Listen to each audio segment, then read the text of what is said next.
ममता बनर्जी की किताब में इंडिया गठबंधन के अंदर की बातें, बीजेपी के साथ कांग्रेस पर भी वार। पश्चिम बंगाल की मुख्यमंत्री ममता बनर्जी की नई किताब चर्चा में है।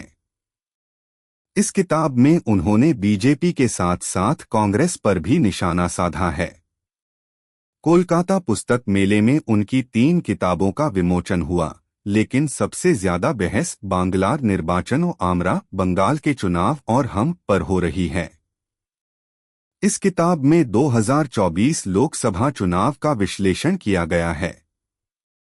तृणमूल कांग्रेस प्रमुख ममता बनर्जी ने लोकसभा चुनाव में हार के लिए कांग्रेस को जिम्मेदार ठहराया। उन्होंने कहा कि कई राज्यों में गठबंधन की वजह से कांग्रेस को फायदा हुआ, लेकिन पश्चिम बंगाल में कांग्रेस ने बीजेपी और वाम दलों से मिलकर तृणमूल कांग्रेस के खिलाफ चुनाव लड़ा। पश्चिम बंगाल कांग्रेस ने इन आरोपों को खारिज करते हुए कहा कि तृणमूल कांग्रेस, बीजेपी और वाम मोर्चे के नेता आपस में मिले हुए हैं।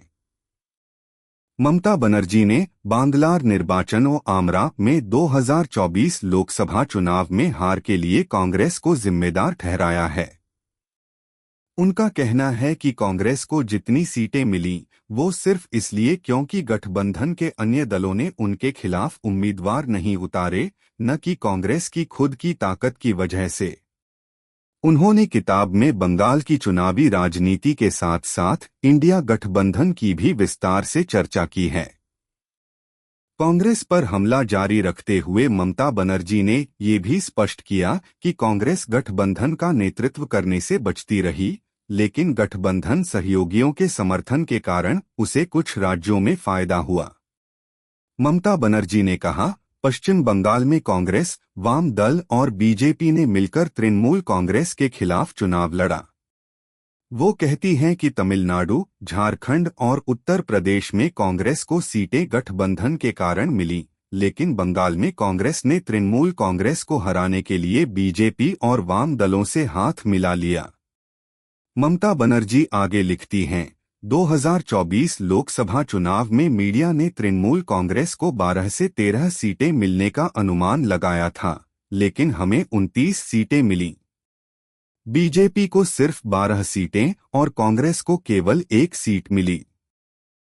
पश्चिम बंगाल कांग्रेस के प्रदेश अध्यक्ष शुभंकर सरकार ने बीबीसी से बात करते हुए कहा कि उन्होंने ममता बनर्जी की किताब नहीं पढ़ी है और ना ही पढ़ने वाले हैं। वह कहते हैं, ममता ने अगर कांग्रेस पर कुछ कहा है तो उन्हें इस बात का भी उल्लेख करना चाहिए कि जब भारत के उपराष्ट्रपति का चुनाव हो रहा था तो तृणमूल कांग्रेस के सांसदों ने उसका बहिष्कार क्यों किया था। वो किताबें लिखती रहती हैं, लेकिन इसका मतलब ये नहीं है कि हम पर उन किताबों को पढ़ने की कोई बाध्यता है। जहां तक पश्चिम बंगाल का सवाल है तो तृणमूल कांग्रेस, भाजपा और वाम मोर्चे के नेता आपस में मिले हुए हैं। पश्चिम बंगाल के उत्तर 24 परगना जिले में बांग्लादेश की सीमा से सटा संदेशखाली लोकसभा चुनाव से पहले सुर्खियों में आ गया था।